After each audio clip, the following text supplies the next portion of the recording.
నమస్తే, నేను Roja. Welcome to prime debate.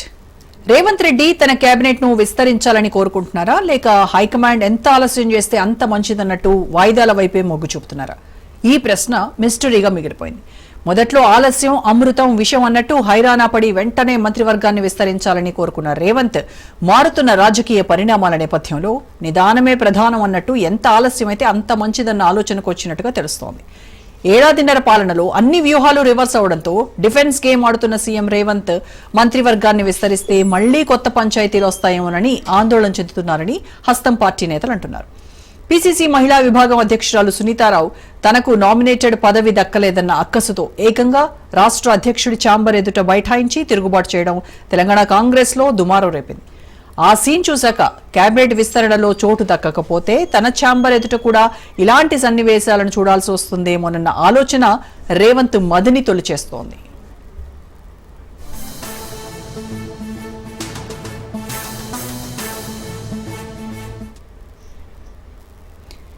Revanth Reddy ఢిల్లీకి వెళ్లిన ప్రతిసారి మంత్రివర్గ విస్తరణపై ఊహాగానాలు వస్తుండడం, చివరకు విస్తరణ ఊసే లేకుండా ముఖ్యమంత్రి హైదరాబాద్ కు తిరిగి రావడం ఏడాదిన్నర కాలంలో పరిపాటిగా మారిపోయింది.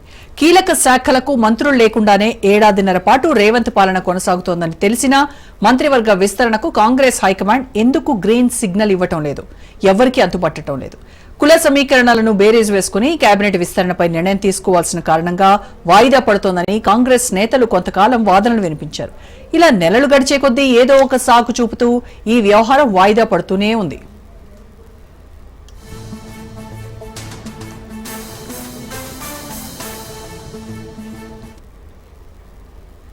సీఎం రేవంత్ కూడా మొదట్లో చూపిన శ్రద్ధ తర్వాత చూపించడం లేదని ఆయన సన్నిహితులు చెప్తున్నారు. అనుముల్లో వచ్చిన ఈ మార్పు కారణాలు విశ్లేషిస్తే పిట్టపోరు పిల్లి తీర్చింది అన్న చందంగా కేబినెట్ లో బెత్త దొరకని ఎమ్మెల్యేలు తప్పనిసరిగా సీఎంపై నిరసన గళం వినిపిస్తారని జోరుగా ప్రచారం జరుగుతోంది. మల్రెడ్డి రంగారెడ్డి, కోమటిరెడ్డి రాజగోపాల్ రెడ్డి వంటి సీనియర్లు ఇప్పటికే ధిక్కార స్వరం వినిపిస్తున్నారు. అసలే కాంగ్రెస్ లో అంతర్గత ప్రజాస్వామ్యం ఎక్కువ.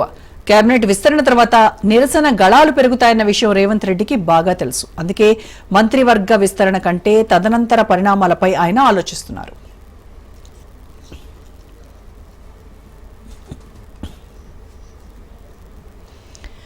ఎమ్మెల్సీ అభ్యర్థుల ఎంపిక తర్వాత కాంగ్రెస్ హైకమాండ్ నిర్ణయాలపై రేవంత్ రెడ్డికి క్లారిటీ వచ్చేసిందని ఆయన సన్నిహితులు చెప్తున్నారు. తాను ప్రతిపాదించిన పేరును పక్కన పెట్టి అనూహ్యంగా విజయశాంతి పేరును ప్రకటించడంతో రేవంత్ అవాక్కయ్యారు. ఎమ్మెల్సీ ఎంపిక వ్యవహారం కాబట్టి తాను మాటిచ్చిన ఆశావహులకు ఏదో రకంగా ఆయన నచ్చజెప్పగలిగారు. కానీ మంత్రివర్గ విస్తరణ అంటే అది సీఎంగా రేవంత్ ఇజ్జత్ కా సవాల్ అనే చెప్పాలి. తన మంత్రివర్గంలో ఎవరు ఉండాలనేటువంటి అంశంలో తన ఇష్టానికి ప్రాధాన్యత ఇవ్వకుండా చివరి క్షణంలో హైకమాండ్ అనూహ్య పేర్లను తెరపైకి తెస్తే దాని ప్రభావం రేవంత్ పై ప్రత్యక్షంగా పడుతుంది అనడంలో సందేహం లేదు. ఒకవేళ అలాంటి పరిస్థితి వస్తే అన్ని వైపుల నుంచి ఆయన కార్నర్ అయిపోతారు.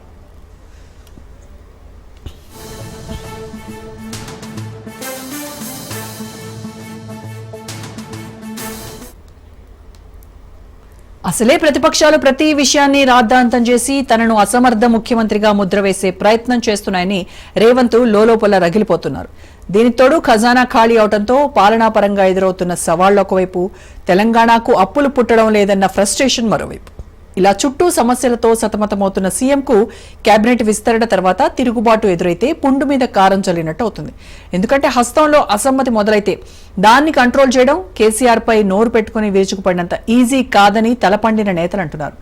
మొత్తం మీద రేవంత్ రెడ్డికి ముందున్నది ముసళ్ల పండగే అన్న వాదన వినిపిస్తోంది.